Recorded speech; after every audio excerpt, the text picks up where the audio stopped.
Askreddit thread. What is cool to be good at, yet uncool to be really good at? Remembering people's personal info. Like, you remember everything they've ever told you about themselves. Cool at first, then borderline creepy. Luckily, I never have to worry about that problem. I'm very good at remembering useless information and trivia about people. I occasionally just pretend to forget it and let them tell it again, rather than say, dude, you told me that 2 years ago already, and be seen as a creep for remembering it. I like this too. People don't believe it until I repeat innocuous information about them that they told me years before. But I can never for the life of me remember someone's name until I've met them like 3+ times. My brain's just like, oh, hey, you need to remember that this person has 2 dogs, both golden retrievers, a kid in 5th grade who hates math but loves airplanes and goes to summer camp in the North Woods. Their grandpa, who was like a dad to them, died when they were 10, and they met their husband on a business trip when they were 28. But their name? Nah, you don't need to know that. That's what's creepy about it. I can never remember names. I used to think I was really good at this, and I realized it's just because I was super shy, so my personal interactions seemed more significant / memorable. Got over my shyness, and now I forget people's names left and right and feel super rude. My wife reminded me when my mom's birthday is coming up. That's cool. She also can rattle off the birth weights of all of our nieces and nephews. That's weird. God, I've learned this the hard way through my adult life. I have a good memory when it comes to people. Faces, names, conversations, but constantly I'm bringing up things that no one else remembers and I look like a creep. My senior year of college, my roommate introduced me to her boyfriend and I told him that we had a class together freshman year. He was so uncomfortable I remembered it and looked at me like some sort of stalker. I've learned to just pretend I don't remember people and things they've said until it's asked of me to recall it. That's not weird. Gaming with any sort of old arcade game. You are either the king of the hill or a fucking bridge troll. King of Kong demonstrates this perfectly. That was a situation where the actual best guy in the world was kind of a regular dude, and all the other very good ones were the bridge trolls, or Cheech. Which is worse? Billy Mitchell was certainly not just a regular dude. I think you're talking about Steve Webby. He picked up his family and took them to Florida to defend his Donkey Kong honor. That's still pretty weird. What? Yeah, but I feel like he got roped into it. Like he didn't really want to, but he's like, this is something I should do. Fuck, I'm probably overthinking this. Let this rambling attest to how quirky good at doc it really is. Check out Kevin Kelly's site, True Films, for a huge list of great docs. I don't know what any of that. I'm assuming they're talking about like a movie. King of Kong demonstrates this perfectly. Cornhole, beanbag toss. If you play occasionally during the summer with friends, it's cool to be pretty good. If you join a weekly league, practice on your own, and dominate your friends all summer, you're no longer cool. I worked at a cornhole company. We would take off and work and go to weekend tournaments playing for cash and talk about it constantly. Everyone called him Cornhole. Always talking about money shots and other shit I didn't understand, and how he made more money at his cornhole tournament than he did last week working. Shut the fuck up, Cornhole. I worked there 2 years and talked to you every day, unfortunately, but I never learned your real name. To all the people asking, no, unfortunately, we never called him Cornholio. Missed opportunities. Hacky sack. Source, I compete internationally. What? I was helping my brother pack up summer internship in Seattle at the end of last summer, and we took some time to do some sightseeing / touristy things. And on our way back from the San Juan Island ferry, last of the evening, there was this woman playing hacky sack by herself. I walk up to her and wordlessly and just motioned that she throw it to me. It was pretty loud on the car deck near the front of the boat between engine water noise. We played for 80% of the ride wordlessly, just enjoying the fresh air and company. Occasionally sending it flying and going to retrieve it. It was one of my favorite memories from the whole trip. DDR. Oh. Dance Dance Revolution. Similarly, Guitar Hero. Oh god, I used to be that guy. I 5-starred almost every song on both Guitar Hero 2 and 3. We were at a party once and there was some Guitar Hero going on. They asked me to play to show how good I was. I slayed it, then looked at everyone looking at me like an oddity. I was so good I was embarrassed by it. Oh, I wish I was good at Guitar Hero, but that seems like it would take a lot of practice. A lot of time I don't have. That hits too close to home. In middle / high school, Guitar Hero was all I would do. I became a freak at it. No one wanted to play with me anymore, so I forced it into early retirement. Fast forward to college, words get out that I used to be pretty good at Guitar Hero. I go to a party, and lo and behold, my game is there. A friend of mine jokingly challenges me to it. I decline. He persists. Just one song, they kept saying. I decide I could give it one shot. I hadn't played in years. I'm probably rusty, right? They let me pick a song. Cliffs of Dover. The song starts. Opening solo, 100%. The groove starts, 100%. Here's the hook, 100%. It doesn't stop. It's a massacre. I haven't missed a note and no one is cheering. They're just staring like, what the fuck?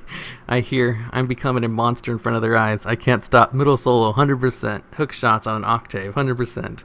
One final shred, 100%. Finally, we get to the last chord, a 3-note one. I need to redeem myself. I recall my first time playing this evil game with my older sister. We were playing the same song. At the last chord, she exclaims, I feel another chord coming on. And Miss strums, damn, the last note is holding out. I hear myself talking. I feel another chord coming on. Damn, I lost my full combo. I hit every note 100% but couldn't finish with the 4 times combo. That means I'm human, right? The crowd is silent. No one is cheering. No one is clapping. The entire party has stopped to watch us spectate. One person finally breaks the silence. Ha, you suck.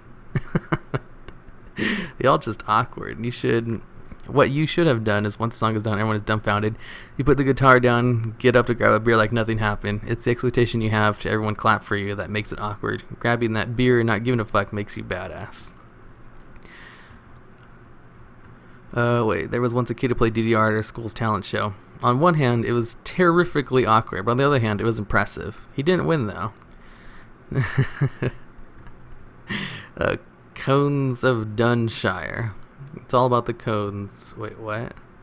Juggling. Juggler here. Can confirm. 3 balls, that's cool, I guess. 4 balls, wow, that must have taken practice. Pins and or ball tricks, you spend too much time juggling. Unless you juggle fire, then it's back to cool. 3 balls tricks actually do impress people in my experience, much more so than juggling lots of objects. Karaoke. I did karaoke for the first time on my honeymoon at a resort. I'm old, so this is the first time I encountered the concept. I sang in regional and national choirs in high school and college, so I know I have a decent voice. Sang my heart out on a serious song. Stunned silence, followed by half-hearted, polite clapping from the audience. I had no idea that karaoke was about being rowdy, not about singing well.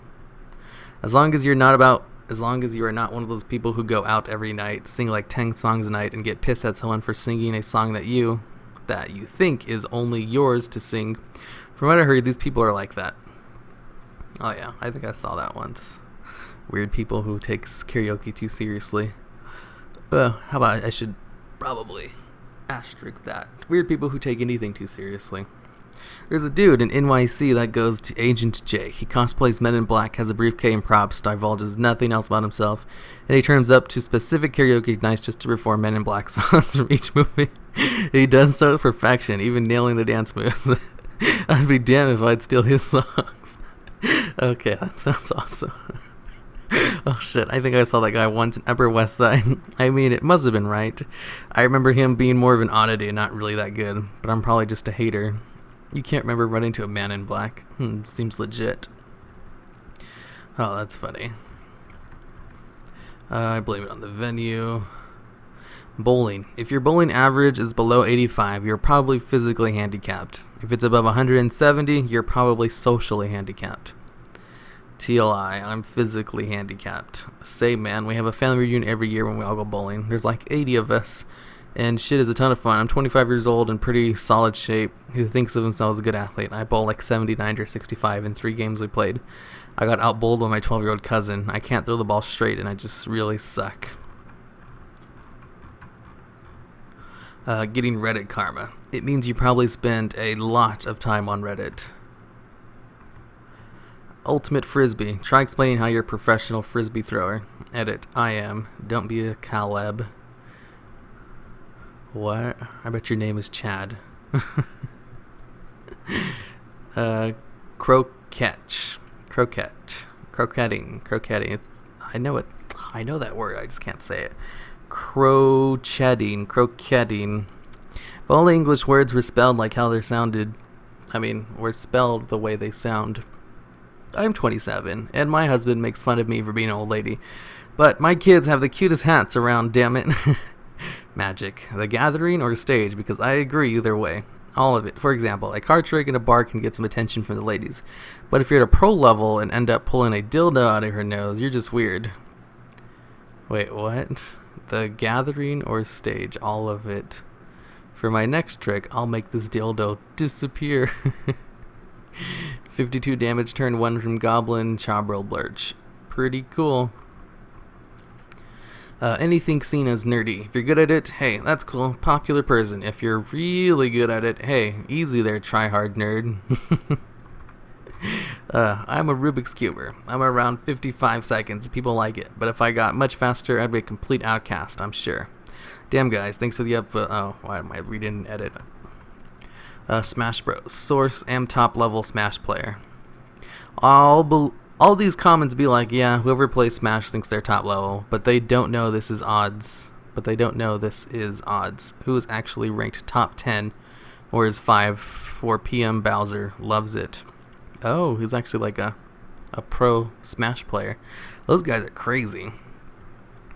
If no one is wave dashing or L canceling, then you have to get to really tone it down. Then you have got to really tone it down. If someone starts talking shit, full power. Gosh, I can only imagine a scene where a guy's toning down his Smash game at a party and some dude and some friend of a friend starts talking shit, saying things like, huh, Steve said you were pro, but you suck, dude. Then at 300 damage, pro dude comes back and wombo combo shit talker through the rest of his stock. I've been looking for this comment for like 10 minutes. Bagpipes. I tell people I play the pipes. That's really cool, but never. Hey, won't you break out of them and piss off everyone in like 3 mile radius? Games on your phone. 4096 is cool, but at 8192 you have a problem. I don't get it. Maintaining an erection for 3 hours and 59 minutes is awesome. 4 hours plus, everyone starts freaking out. Go to the ER. Stat. Funny enough, I'm on my way to the clinic. Extreme pen twirling. LOL. Thought the title read, what do you think is really cool to be good at, yet uncool to others? For some reason, I guess people still agree with me. Better to be a jack of all trades and a master of one. Well, the saying is jack of all trades, master of none, but better than being a master of one. Apparently, it's oftentimes better to be a master of one. My bad. What? Picking up girls. Guys that get laid excessively are seen as sleazy, manipulative, but if you're generally pretty successful without being excessive, people treat you with respect. Jumping rope. If you are decent at it, awesome, good exercise. Start breaking out tricks, and we know you were one of those jumping rope for hard kids. Using a yo-yo. I remember seeing commercials for professional yo-yos when I was a kid and thinking they were so cool. And then I got one, my first yo-yo. It took about 6 minutes for it to tingle a string and deciding this was for weirdos. Saving money. It was great. But it's good to have some fun here and there. I remember I had a really good yo-yo once that was made for tricks. Yeah, it's all about having a good yo-yo. Otherwise, it just doesn't work out as well. Oh, that one was so good. I used it so much, the string got all grimy. Tell that to my 401k. Ayo! Saving money, it's great, but it's good to have some fun here and there. My boss offered me a 401k, but I can't run that far. Look at this fat cat. I'll be firing my lentils over on Frugal Jerk. Fighting games. It's cool to be one of the top dogs in your group, but no one wants to play against that guy. Source. I have to hold back when playing most fighting games in order for the others to have fun, unless they're awesomely good. Shooting pull. Super douchey to be that guy who hogs the table all night at the bar. Unhooking bras with one hand. Do you want to be good enough to be able to do it completely with one girl while your hand is holding her, but not so good that girls think you're weird and creepy? Been married for 7 years. If I could unhook a bra one-handed in less than a second by now, I'm pretty sure my wife would think I might be retarded or something. If I couldn't unhook a bra one, my boyfriend and I have been together for almost 2 years, and it takes him 20 seconds with two hands. Teach him. That's it. I can make a million well-thought-out, informative, great comments, and the one that brings in the dough is, I have boobs, my boyfriend is derpy, LOL. Drinking games. I'll set the scene. Party at a friend's house. Mostly chill and fun people. We set up the beer pong table and sign up on the whiteboard. A friend and I are pretty decent at beer pong and on some nights, pretty awful on others. We used to have a ping pong table at our apartment, and we'd play pretty regularly while watching TV or something. For a while, we were pretty good. Either way, if we found ourselves in a winning streak, we'll probably just start joking around and blow a game, trying to make too many trick shots or whatever. It doesn't matter. A few hours later, the girl's brother and his... Oh my god. A few hours later, this girl's brother and his friends enter. Most of the people are like 19 to 22-ish years old, also in college. These guys are 25 and older, haven't been in college for years. They walk up table, don't even check it on the whiteboard, and we're like, yo, we got winner. So take the reins, and they're just all smug smiles and whispering to each other, and they start throwing out new rules and our official rules, which everyone should know is bullshit because every house can make their own rules, but no. We now play by their rules, and everyone who thinks otherwise is an idiot. It passes because it's the homeowner's brother.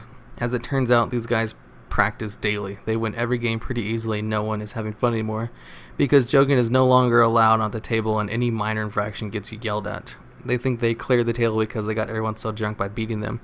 In reality, they sucked all the fun out of the basement, and everyone went upstairs to escape their toxic behavior. A few parties later, I find out they haven't been drinking. They stay sober to win pure pong games, which is cheating, and more importantly, defeats the entire purpose of playing in the first place. So kids, when you go to college and aspire to be cool, don't be these guys. Most people think those guys are dicks. Math in school. If you're good at it, then people will like you. But if you join the math team, Guitar Hero, drinking alcohol, at least in certain parts of settings in America, like bar or college campuses. Define what makes you good at drinking alcohol. If you can drink a lot without passing out, making random bullshit, or becoming a dick, how is that uncool? Paintball. Going out with your buddies and lighting them all day is cool. Going 4 times a week with $400 guns and shooting 12-year-olds at birthday parties, slightly less cool. And laser tag. Tell that to Barney Stinson. No running. Who's Barney Stinson? It doesn't matter.